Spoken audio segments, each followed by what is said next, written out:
Okay, alam niyo po mga kaibigan, lalo pong bumabagsak ang ating Vice President Sara Duterte. Lalo pong lumalagapak ang kanyang survey, ang kanyang trust rating, ay lalo pong bumababa. At ito po ay sa dahilan dahil sa kanya pong mga gawang galaw na hindi niya maipaliwanag kung saan niya po ba naidala ang pera ng sambayan ng Pilipino na inatang sa kanyang tanggapan. Di po ba? Na kung saan, napapanood naman natin sa Kongreso, sa Quadcom, na napunta ang mga pera sa hindi dapat papuntahan. Ngayon po ang latest survey po mga kaibigan, ito sa mga news po ito. Trust rating, 69. Ang trust rating po ngayon ni Pangulong Ferdinand Romualdez Marcos. Yan po ang trust rating ni Pangulong Marcos. Ang kay VP Sara Duterte naman po ay 59. 69 tapos 59 ni Sara. Ang approval rating ni Pangulong Marcos po ay 66. At ang kay VP Sara ay 52. Anong nangyari? Mukha atang hindi effective yung mga katag-aatungal ni VP Sara at ng mga Duterte. Hindi po nakatulong. Ito po papakita ko po sa inyo. Hindi ko po ito gawa. Pakita ko po sa inyo.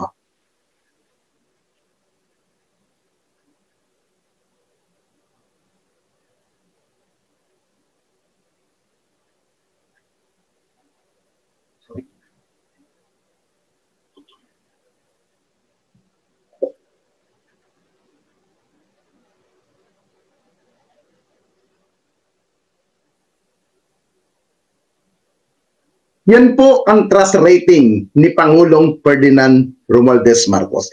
59%. At ang kay VP Sara ay 69 po yun, yung kay Pangulong Marcos, at yung kay VP Sara ay 59%. Ang baba. 69 versus 59. Approval rating, 66 kay Pangulong Ferdinand Marcos. Approval rating ni VP Sara, 52%. Ano po nangyari? Di ba lahat ng paninira ginawa nila kay Pangulong Marcos, lahat ng mga kung anong mga black propaganda, kung anong mga binabato kay Pangulong Marcos. Hindi guys, alam niyo kung bakit mausok po dito sa background ko? Kasi nagano po ako, tawag nun, yung kuwan ko, yung para mabango po sa sala. Alam niyo naman ako, malakas manigarilyo, kaya para mawala po yung amoy ng sigarilyo sa sala ko, kaya meron pong umuusok-usok. Ito, pakita ko sa inyo. Pasan ba't may umuusok yan? Pakita ko po sa inyo. Sandali, picturean ko lang. Yan. Baka mamaya, magulat kayo. Ba't may umuusok na sa background mo? Ito po yan. Yan. Ang bango kaya ng usok niya, ang bango, yung bamboo. O hindi ko pinopromote yan Kaya po may usok po tayong ganyan sa background. Nakikita niyo may usok. Pero baka mamaya, bumili ako ng extension wire, baka dito ko na ilagay yan sa gilid. Dito na sa gilid na to. Okay. Di po ba, nakita nyo naman ang rating. Tapos, lahat na lang ng kung ano-anong mga paninira, pagkukuda-kuda, walang epekto Walang dating. Ibig sabihin, walang kwenta ang mga akusasyon ng mga Duterte sa kasalukuyang leadership ni Pangulong Marcos. Ito pa po ang nakakatawa rito mga kababayan. Trust rating ito pa, trust rating pa ito mga kaibigan, papakita ko po sa inyo ito. Trust rating naman ng TV5, ito po yung sa TV5 mga kaibigan. Ito. Mismong TV5 po ang naglabas nito. Approval and trust rating, September 4 to September 7, 2024. President Bongbong Marcos Jr., approval rating, 66. Trust rating, 69. Nako. Vice President Sara Duterte, 52. At approval rating. Trust rating, 57 versus 69. Di ba? Nakakaloka. Speaker Martin Romualdez, ito. 65 approval. Trust rating 67. Kita nyo? Yung sinasabi nilang tambaluslos, yung sinasabi nilang walang kwentang House Speaker na si Martin Romualdez, ano nangyari? Bakit umangat? Ano na naman nasasabihin ng mga DDS kupal dito? Ito. Trust rating ng Senate President 62 approval to 62, trust rating 61. Huwag na lang isama si Martin dito sa si Pangulong Marcos, kay Sara lang at Escudero, kulela si Sara. Kaya lang yung Chief Justice Alexander Gismondo, 14 approval lang, trust rating niya 15%. Talo dito yung Chief Justice, talo ni VP Sara. Kaya lang mga kaibigan, TV5 po ang naglabas nito, hindi po ako ang naglabas. Hindi ko po ito gawang kwento, hindi ko po ito marites. TV5, Channel 5 po ang naglabas. Ito po, para makita nyo.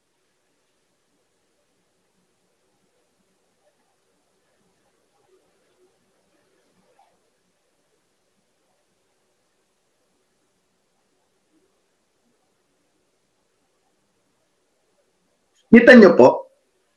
Yan po ang legit na survey na makatotohanan na hindi po matatanggap ng mga tangang DDS. Yan po ang hindi matatanggap ng mga supporter ni Digong. Mga kababayan, sasabihin na naman nila, fake yan. Bakit? Bakit iyan lang sasabihin ng mga DDS? Kasi pag hindi pabor sa kanila, peke. Di ba? Pag pabor sa kanila, ayos, makatotohanan. Makatotohanan, totoong survey. Di ba? Kasi hindi po nagpabor sa kanilang survey. Ano po ang ibig sabihin nito mga kaibigan? Simple. Ang taong bayan, unti-unting nagigising. Unti-unting namumulat sa katotohanan na ang ating Vice President ay walang ginagawa. Kung meron mang ginawa, ay puro kadramahan, kaplastikan. Yun po ang katotohanan dito, mga kababayan. Kaya, dapat patunayan ni VP Sara na wala siyang kasalanan. Wala siyang binubulsang kwarta.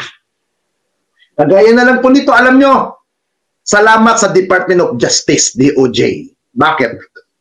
Lookout bulletin ang ginagawa ngayon ng Department of Justice sa lahat ng official ng OBP or Office of the Vice President.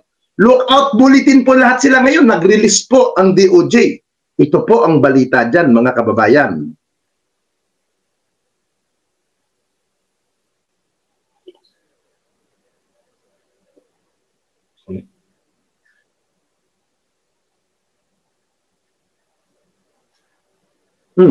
Bakit naglabas ng DOJ ng lookout bulletin? Simple. Kasi hindi po malayong mangyari na baka isa-isa nang magdayasan. Baka isa-isa na buhan sa iba yung dagat ang mga tauhan ni VP Sara na dala-dala ang pera na pinagkukuha nila, pinag-withdraw. Diba? Ang sakit nun. Diba? Ang sakit nun. Nagpapasko pa naman. Hindi ka makalabas ng bansang Pilipinas. Nako. Yan po mga kababayan, lookout bulletin po ang latest po ngayon mga kababayan. Bawal pong maglabas bansa ang mga official ni VP Sara. Ito po uli.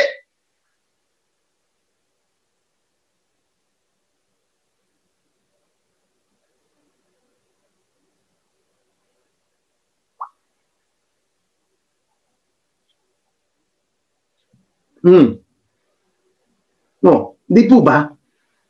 Yan ang magandang ginawa ng DOJ. Kasi hindi po malayong mga kababayan na magkukulasan ng mga yan. Di ba? Mag-alisa ng mga yan. O, speaking of Sweeping Taylor, di po ba nakita naman po natin mga kaibigan, panahon ng bagyo, panahon ng kalamidad, mas pinili pa ni BP Sara ang umalis ng bansang Pilipinas para panuorin yung kanyang idolo kuno na foreigner at para maglamyerda. Napakasakit mga kababayan. Di ba?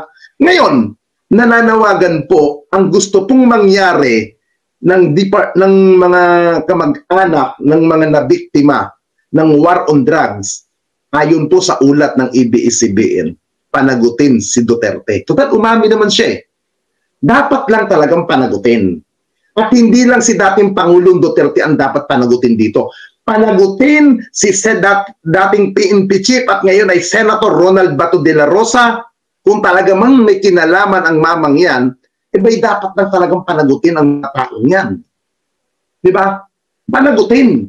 At yun naman ay nakikita natin sa nangyayaring investigation dito mga kababayan na unti-unti nang nagigising, namumulat ang ating mga kababayan para sa makatutuwanan na investigasyon. Alam nyo, blessing in disguise mga kababayan eh. Bakit? Kasi kung si Sara ang naupo, kung sino man ang naupo, baka hindi po nakalkal ang mga isyong ito. Baka hindi natin nalalaman kung ano ang katotohanan sa nangyayaring patayan. Kaya mga kaibigan, napakalaking achievement ito. Lalo na pag napanagot ng gobyerno ang mga opisyal na dawit sa judicial killing o yung mga pagpatay na dapat talagang panagutin ang mga yan. Dahil simple lang naman ang gusto ng ating gobyerno eh. Panatiliin ang hustisya, panatiliin ang karapatan ng sambayan ng Pilipino. At yung karapatan na yun ay pribilehiyo natin. At yun naman ay talagang para sa ating yun, di po ba? Ngayon, sa mga ayaw na makalkal ang isyu ni Digong, ayaw makalkal ang nangyaring isyong patayan. Alam nyo guys, siguro, ito na siguro ang pinakamasamang Pasko ng ating Vice President na si Sara Duterte. Hindi natin alam, baka this time, this moment, baka ngayong Monday, November 4, baka tomorrow, next week, o susunod na mga araw, bumalaga na lamang na may impeachment na nakanang, na nakapile sa Kongreso. At yun naman ang inaasahan natin mamamayan. Di ba?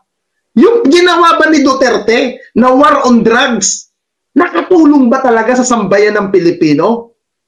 Nasugpo niya ba talaga ang pagpapahinto ng droga? Sa tingin ko po hindi eh. Hindi niya napatigil totally. Bagkos, ang napatigil niya lang yung mga kalaban nila sa negosyo. Yung alam nilang magiging sagabal sa kanila. Halimbawa na lang natin mga kaibigan. Yung ginawa nila kay General Tino, yung ginawa nila kay General Marcelo Garbo, yung ginawa nila kay General Luot, yung ginawa nila kay General Pagdilaw, na idinawit sa illegal na droga, isinangkot sa narkolis, napahiya, nalagay sa alanganin, nalagay sa kahihiyan. Hindi lang yung mga general na yan ang nalagay sa kahihiyan, pati pamilya nila, mga anak, asawa, apo, kapatid, nalagay sa kahihiyan mga kababayan. Ngayon, nasaan ang nangyaring hustisya doon? Hanggang ngayon, wala. 6 na taon na nakaupo si dating Pangulong Duterte, mga kababayan. Nakasuhan niya ba ang mga general na yan na isinangkot niya sa illegal na droga? Ha? Matanong ko po kayo, lahat ba ng napangalanan ni Duterte na general, nakasuhan niya? Di ba hindi naman niya nakasuhan? Bagkos, ipiniresenta niya lang sa media. Di ba? Minensyon niya lang. Para lang masabi, ako ang hari ngayon. Ako ang masusunod ngayon. Ako ang boss ngayon. Kaya lahat ng papangalanan ko, sangkot kayo. Di ba? Lahat ng mga ngalanan ko, idadawit ko kayo. Di ba? Yan ang problema kay Digong. Hindi niya naisip na hindi forever ang pagiging Pangulo ng Republika ng Pilipinas. Ngayon, yung multong ginawa niya, kinakatakutan niya. Kaya nga mga kababayan, malaking bagay ang ginawa ni Duterte ng pag-amin niya sa Senado na kung saan sinasabi niya na marami siyang napapatay at meron siyang death squad. Doon, panagutin dapat si Duterte. Yung pag-amin niya, pagsasabi niya na may death squad, yun ay isang pagtatabaya niya. Kasi kung sasabihin niya wala siyang kinalaman doon sa death squad, anong ginawa mong aksyon? Anong ginawa mong hakbang para sugpuin at hulihin ang lahat ng mga nangyayaring patayan? Wala kang ginawa. Bagkus hinayaan mo. Bilang Pangulo, bilang Mayor, responsibilidad mo ang panatiliin ang peace and order sa iyong lalawigan at sa iyong bayan at sa iyong syudad at sa iyong bansa. Hindi niya na-control ang patayan ng panahon niya. Di ba? Bagkus ginamit niya pa yung ibang pulis na hindi naman talaga sangkot dyan. Di ba? Alam niyo mga kaibigan, kaya nga buminsan yung mga ibang kapulisan natin nalalagay sa alanganin dahil sa ibang mga leader. Di ba? Dahil sa ginawa niya. Dahil sa ginawa niya ng pag-uudyok sa ating kapulisan. Mabuti na lamang si Pangulong Marcos ay hindi niya ginagawang ganyan ang ginawa ni dating Pangulong Duterte. Nautusan, patayin, ganito. Buti na lang hindi ginagawa ni Pangulong Marcos yan. Dahil mahalaga sa pamilya Marcos, lalong-lalo na kay Pangulong Marcos, lalong-lalo na kay Speaker Martin Romualdez, mahalaga ang buhay ng bawat tao. Nagkasala ka man, hindi ka man nagkasala, lahat tayo may karapatan mabuhay. Yan ang maganda sa administrasyon na to. Yung mapanatili ang buhay. Sabi nga ng isang party list, ang buhay ay mahalaga, ang buhay ay sagrado. Yan nga rin ang sinabi po ni PNP Chief Marbel Ni PNP Chief Francisco Romel Marbel, mahalaga ang buhay ng bawat isa. Kung nagkasala man ang isa at mayroon nagawang pagkakamali, panagutin at mayroong kulungan. Yan ang sinasabi ni PNP Chief Marbel. Pero yung PNP Chief na yan, nakikiusap siya sa mga tauhan niya na kung hanggat maaari may na mga nahuli, hayaan niyong mabuhay at ikulong ang mga taong yan. Panagutin sa batas ng tao. Hindi yung papatayin. Dahil kahit isa man sa atin, walang karapatan na kumitil ng buhay. Depende na lang kung ang buhay mo'y nasa alanganin sa ginagawa mong pagpapatupad ng batas, pwedeng gawin mo yun. Pero kung alam mo naman, ang tao hindi naman lumalaban, hindi naman umaano, hayaan mo siya mabuhay. Dahil may buhay ang mga yan. Yan ang ayaw ni Duterte. Kasi basta kalaban ka, alam niya, alam ng mga Duterte na magiging alanganin ka at magiging tinik ka sa kanilang lalamunan, malas mo, papatayin ka na. Yan yung ginawa ng mga tauhan niya. Pwede bang mangyari yung aamin lang si Digong tapos walang mangyayari at walang pananagutan? Hindi pwede yun. Kung ang isang simpleng mamamayan, kagaya ni Riders for Life, na nagdadakol sa kanto ng Tayuman, nakita ng Barangay Tanod, binampot siya. Kasi ayaw nung Tanod na nagdadakol si Riders for Life. Dahil ang gusto nung Tanod, imbis magdakol si Riders for Life, isusubo nung Tanod. Na? Di ba? Ito, may sumagot dito. Ito. Ulol, hindi mo alam kung ano ang tunay na kahulugan ng death squad. Mag-aral ka muna. Alam mo, Cecil Meneses, ito makinig ka, Cecil. Yung kabubuhan mo, katangahan mo, dahil mamamatay ka na amoy lupa ka, ipadila mo ang puki mong mabantot kay Riders for Life. Dahil si Riders for Life, kahit gurang ka na, kahit nabantot pa ang puki mo, Cecil Meneses, maniwala ka, iiyutin ka ni Riders for Life. Ha? Ikaw, anong alam mong puki ng ina mo kang hayop ka? Ha? Isa kang troll. Isa kang fake account. Puki ng ina mo. Ha? Isa kang fake na account. Kung gusto mo, umakyat ka sa live ko. Mag-discussion tayo. Puki ng ina mo ka. Magaling ka lang gumukkuda-kuda dyan. Puki ng ina mo ka. Pero isa kang bobong inutil. Ha? Puki ng ina mo, kulang ka sa iyot. Tarantado, gago, stupida. Puki ng ina mo, ang aga-aga, hinayupa ka. Ha? Yan ang kagagahan mo. Puki ng ina mo. Nakantot ka na ba ni Digong? Ha? Nakantot ka na ba? Puki ng ina mo. Sabi mong wala kang alam. Alamin mo ang tunay na pangyayari. Bobo, stupida, puki ng ina mo. Yan ang sagot ko sa'yo. Gago. Ang ina mo. Sabi mong wala akong alam. Ikaw, anong alam mong puki ng ina mo? Ha?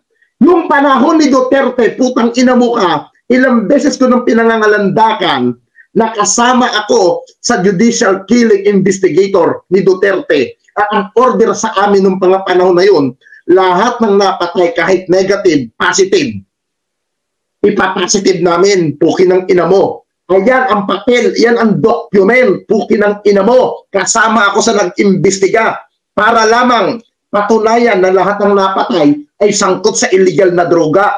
Kahit hindi sangkot, ayan ang pangalan ko, puki ng ina mo, gago, inutil.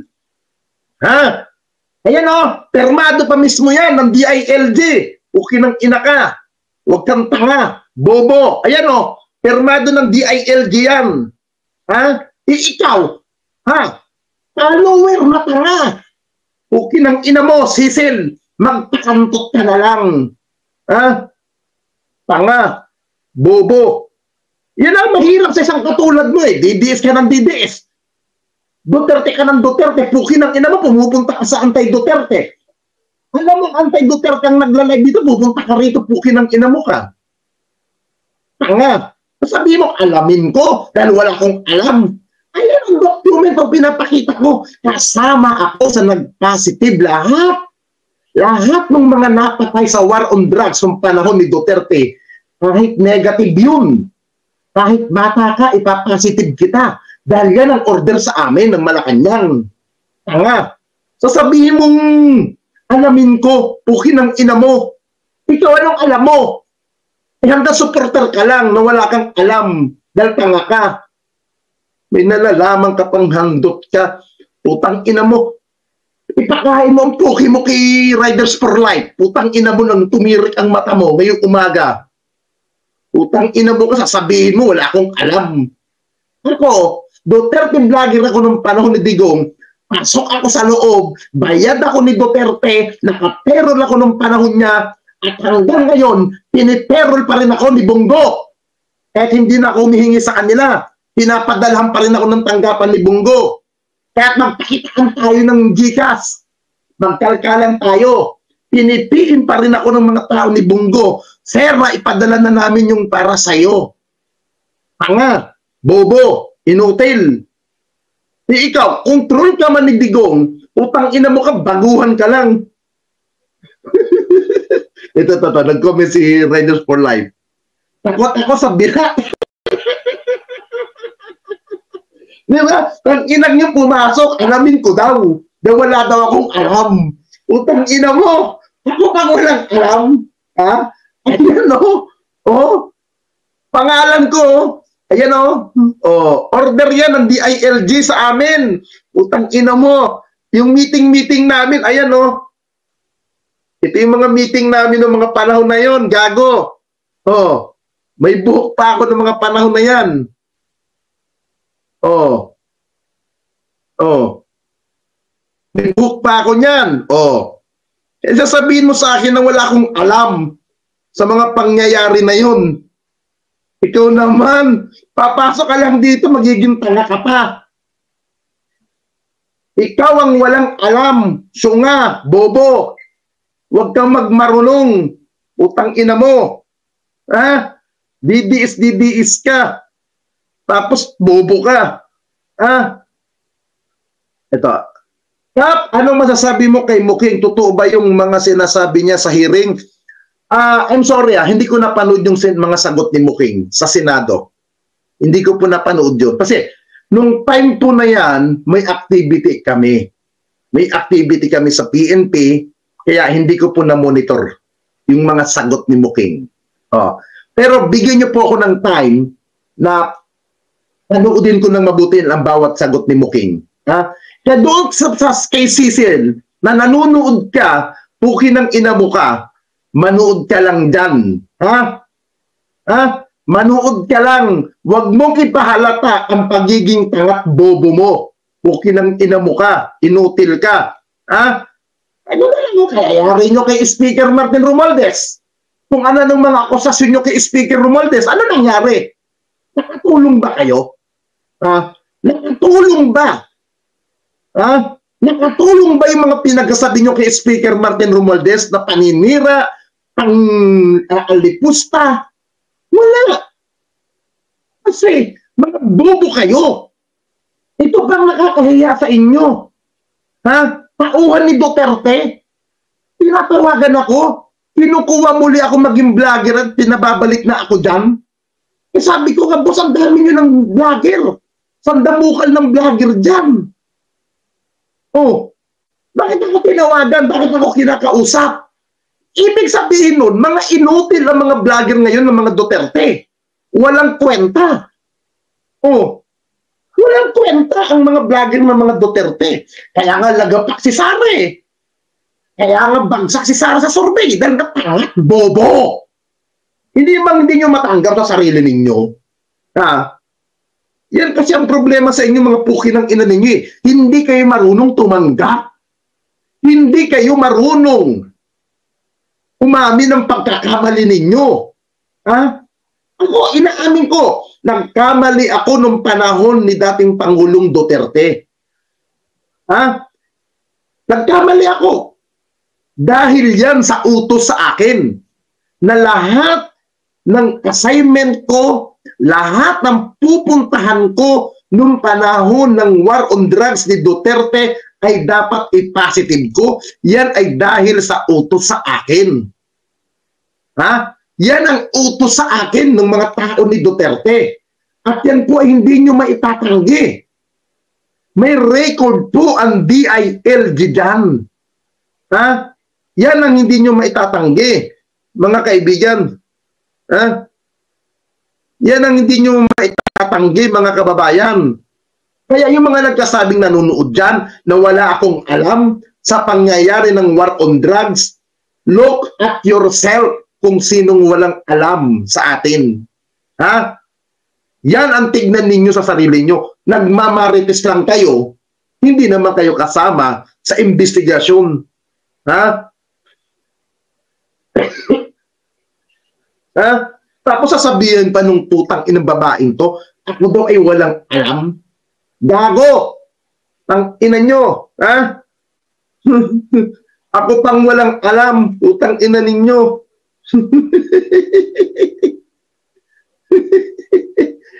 Ang ina ninyo, di sinampal kita, pukin ng ina mo ka.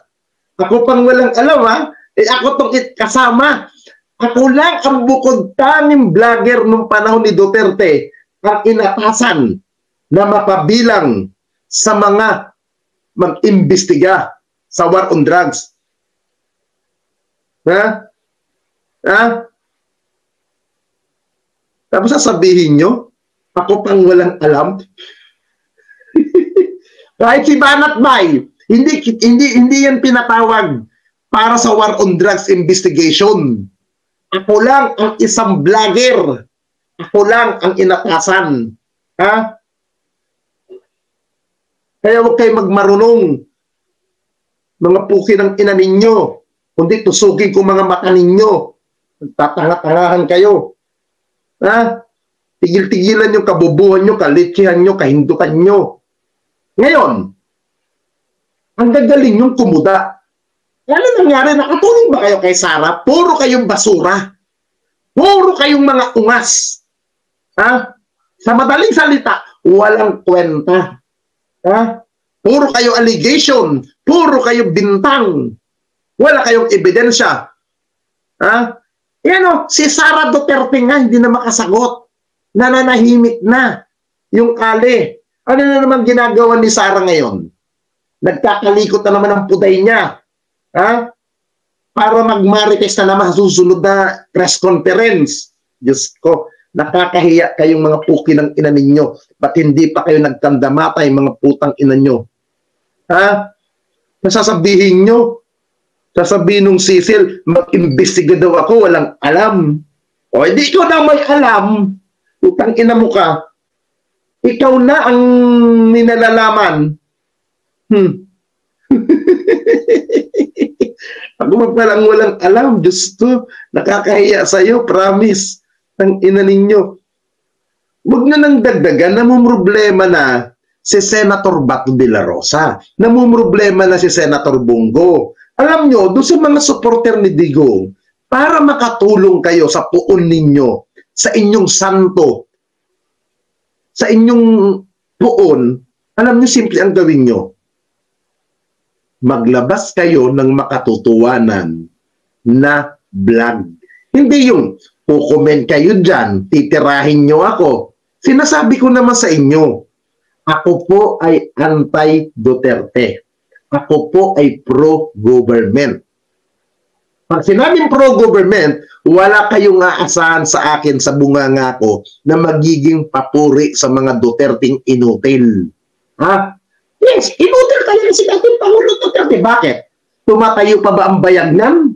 Nakakapagjakol pa ba yung mama? Hindi na. Oh, yung sinasabi yung bangag na si Pangulong Marcos, umaangat ang rating.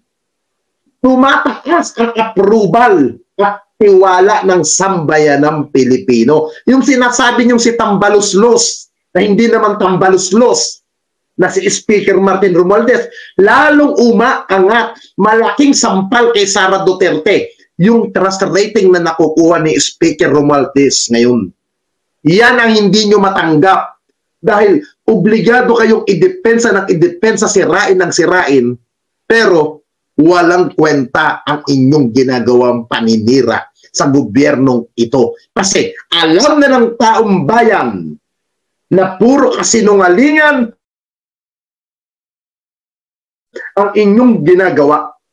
Puro paninira at walang katotohanan at walang basihan ang inyong mga allegation laban sa administrasyon na to. Ngayon, dahil ganyan ang dating ninyo at hindi kayo umuubra sa larangan ng social media, ang pinaka-the best yung gawin, halikan nyo, utang ina ninyo, ganyan kayo katanga, mga puki ng ina ninyo. Yan ang hindi nyo matanggap, mga inutil, mga mahihinang nilalang na mga bobo. Di ba?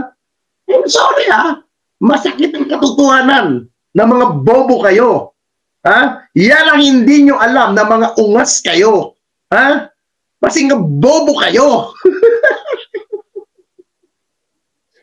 Yan ang hindi nyo makuha. Kita nyo ako, pakapikapi dito. Ayos, ang tubi ko. Yan ang wala kayong ganitong utak. Ha? Mga punyeta kayo, magpakamatay na lang kayo. Kasi mga tanga kayo. Ha? Ha? Baskat DDS, baskat Duterte diehard, isang damukan na tanga. Oo. Ha? Isang damukan na bobo. Yan ang hindi nyo matanggap, mga kaibigan. At ang masakit pa ito, dating DDS, sinasabihan ngayon ng mga kapwa dating DDS na mga tanga bobo.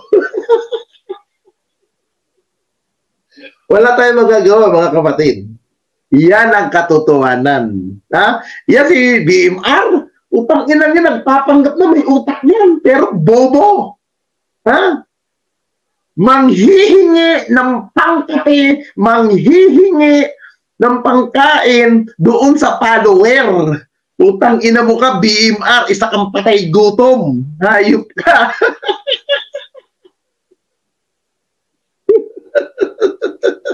Alam ko nagigigil kayo sa akin, mga kupal. Ha? Pero ganun pa man, mga kupal na mga DDS, talagang kupal kayo. Mga pukin ng ina ninyo. Ang ina ninyo. Ha? Nung tayo magkakasama, puro kayo sinasabi, yan, totoo ang sinasabi ninyo. Ha? Totoo yan, makatotohanan ang sinasabi ni Kalbo nung tayo magkakasama. Nung ngayon magkakalaban na tayo, utang ina nyo, sasabihin nyo, sira ulo yan, may topak yan, mali yan, fake news na si Kalbo. Diyan kayo magaling, mga puki ng ina ninyo. Kasi nung kapartida nyo ako, puring-puri nyo ako, mga puki ng ina ninyo. Nung ako'y lumaya sa inyo at sumuporta sa gobyernong ito, anong sasabihin nyo? Balimbing! Ha? Putang ina ninyo, ang linaw ng sinabi ni dating Pangulong Duterte Inotel. Tulungan nyo, suportahan ninyo. Oh, ginawa ko. At yan din ang panawagan ng aking kandidato na dating mayor ng Manila na si Mayor Isko Moreno. Tapos na ang eleksyon, pagkaisa na tayo, nagpasya na ang sambayan ng Pilipino para sa ating magiging leader. At ako'y bilang supporter ni dating Manila Mayor Isko Moreno at ni dating Pangulong Duterte. Sinunod ko ang mga advice nila. Oh, yan ang tunay na supporter. Hindi yung supporter na kuno supporter pero hindi kayo marunong sumunod. Ha? Ngayon, nasasaktan kayo, mga puki ng ina ninyo. Ha? Dapat hindi kayo nasasaktan. So, ayun. Tama po. Hindi umubra ang drama ni BP Sara para po mapataas ang kanyang trust at satisfaction rating.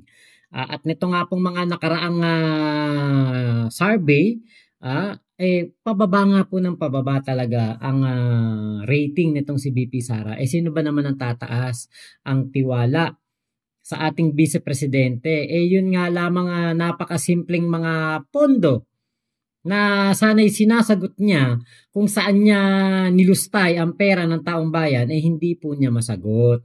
Siyempre, dagdag pa diyan, yung kanyang mga tinuran patungkol po sa dating Presidenteng Ferdinand Marcos Sr. na huhukayin daw po niya at itatapon niya sa West Philippine Sea.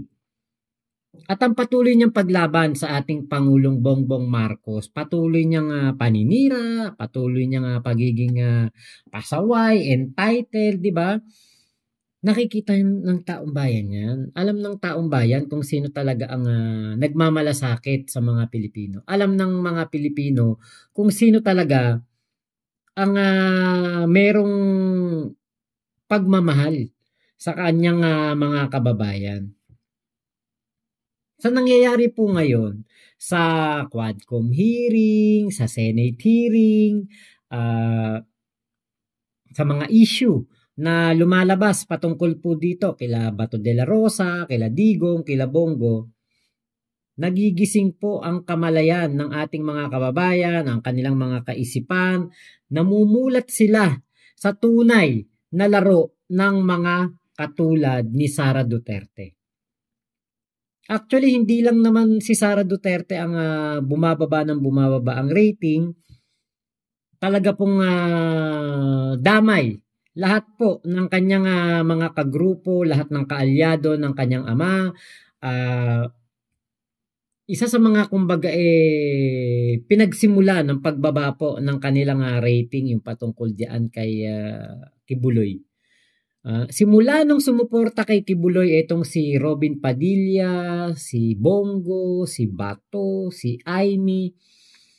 Simula nung pinagtanggol nila yan ng pinagtanggol, pumunta pa si Bato diyan sa kay OJC para pigilan sana si General Torre. Diba? Talagang malaki pong epekto niyan. Kasi alam ng mga Pilipino na si Kibuloy ay manyakol. Nambubulog gabi-gabi ng iba't ibang pastoral. So ngayon, kapag pinagtanggol yan ng isang tao, aba, ano ba yung isa yun? Manyakol din ba yun? Mahilig din ba yun sa tilapia? Kaya ganoon. Ngayon, kapag babae naman ang nagtanggol, ano ba naman yan? Di ba? Kababaeng tao. Nagtatanggol ng manyakol. Hindi po maganda yan. So ngayon, nahuli si Kibulok, napahiya ang buong sambayan ng DD shit, napahiya ang lahat ng mga Kibulok supporter, kulto ni Kibulok. Ngayon, di ba, lumabas pa yung issue kay BP Sara patungkol po diyan sa sinasabing mga ano na yan, mga pera ng DepEd, ng OBP na hindi po maipaliwanag kung saan napunta si Mary Grace Piatos. Diba? Kita nyo, Mary Grace Piatos, ginawang tao, yung chichirya para lamang makapirma ng milyong-milyong halaga. Kumbaga, nalalaman na natin yan, mga safe house, inupahan ng 11 araw, 1 milyon ng bayad, di ba? Yan yung mga lumabas na issue ngayon kay BP Sara. Sumunod pa yung kay Digong. Yung kay Digong naman, inamin niya, meron talagang DDS, di ba? Davao Squad, inamin niya na meron talagang mga 7 mga mayayaman daw po na gustong gumurgur, di ba? Imagine mo yung payagan mo, yung mga kaibigan mong mayayaman na gumawa ng krimen. Parang legal silang gumawa ng krimen dahil pinabayaan mo, di ba? Tapos yung mga katotohanan na lumalabas na ngayon sa Quadcom na etong si Digong talaga ang punot dulo ng EJK. Alam mo yung kahit na anong pagsisinungaling nila, sabihin ni Bongo, walang sinabing ganun ang ating Pangulo. Abogado yan. Kaya hindi yan mag-uutos ng delikado. Pero, sa mga bunganga ni Digong mismo lumabas, gurgurin pa yan. Ganyan mga sinasabi niya. Gigil na gigil pa. Diba? Kahit nga mga pulis pinagbabantaan yan diba? Kaya po talagang kung bumaba po nitong nakaraang quarter ang rating ni Sara Duterte at ng buong grupo ng mga Duterte, lalo ngayon sa last quarter ng 2024. Lalo ngayon. Hindi pa kasi, syempre, sa survey rating na naman yan, December. Ngayon pa lang nangyari yan, yung October, November, December. 3 buwan. Yung buong October, November, December na yan, marami pang dramang mangyayari dyan. Magkakaroon na naman ng Senate hearing. Diba? Katulad niyan sa Quadcom, diba? Nalalaman na natin, nabigyan na ng kumbaga, ng panahong makapagsalita sila Las Cañas, si Asierto pala, tapos etong si Laila de Lima, si Kerwin Espinosa, di ba? Nabigyan na ng pagkakataong magsalita patungkol kay Bato de la Rosa. Di ba? Kumbaga, marami po na mga faktor na sabay-sabay, mas lalo pong lalagapak at babagsak ang kasikatan ng mga Duterte dahil po sa kanila na ring sariling kasiraan. Sila sumisira naman ng sarili nila. Wala namang naninira sa kanila. Wala. Si Digong mismo ang nagbabaon sa kanyang sarili sa kaso. Inamin niya, meron siyang mga kaibigang 7 mayayaman na gustong gumurgur. Tapos inamin niya yung meron talaga siyang pananagutan diyan sa ginawa ng mga kapulisan dahil sumunod sa utos niya. Inamin niya yan. Tinuro niya pa si Bato de la Rosa na isa ding DDS daw po. Davao Squad daw po niya yan. Diba? Lahat ng kanyang sinabi doon sa Senate hearing, yan po ay under oath siya. Kaya nga po, lahat ng sinabi niya ay pawang katotohanan lamang. So kahit na sinasabi niya na biro lamang yun, hindi po yan pwedeng tanggapin as biro. You are under oath. Tama yung sinabi ni Bato, abogado si Digong. Tama yung sinabi ni Bongo, abogado si Digong. Pero nakakalimutan ni Digong na kapag ikaw ay under oath, kailangan puro katotohanan lamang ang sasabihin mo. At wala diyaang panahon ang joke. Di ba? Wala. Hindi ka pwedeng dyan. Hindi ka pwedeng magbiru-biru dyan. Kaya nga po, ngayon dito, sa tinatakbo po ng Quadcom, mahaba pa to. Matagal pa to. Lalong lalagapak ang mga ratings nila rito. Lalo ni Sara Duterte dahil nga po sa mga nauungkat diyan na mga pasobre sa sa Congress hearing, lalo pa po yung babagsak ng babagsak. 'Di ba? Yung mga pasobre, 4 na yung umamin na nakatanggap sila ng sobre mula kay Sara Duterte. Ala na, talagang ayon nga po sa mga bulong-bulungan at mga nakakausap ko, kapag po si Sara Duterte ay nasampahan na po ng reklamo ng impeachment, ito po ay mapipilitan na lang mag-resign. Kasi kapag po siya ay na-impeach, hindi na po siya pwedeng humawak or kumandidato sa kahit anong posisyon sa gobyerno. So, syempre, para ma-save nila ang kanilang, kumbaga, kanyang pagkakataon na makabalik sa Davao City, hanggang Davao City na lang naman siguro sila, di ba, gagawin na lang niya ay mag-resign. Kaya po, pababa na po talaga si Sara Duterte at lalo pong bababa dahil pa po sa mga susunod na mga Quadcom hearing na kung saan ay nabanggit na nitong si Giban o Guban, yung patungkol sa Protect the Queen. Maari pong mas malalim po ang mga maging investigasyon diyan. So, yun lamang po. Maraming salamat sa pagsama nyo dito sa aking vlog nito. Ingat po kayo. Nasa mang panig kayo ng mundo, momo, chup chup. Love you. God bless us all, Pilipinas.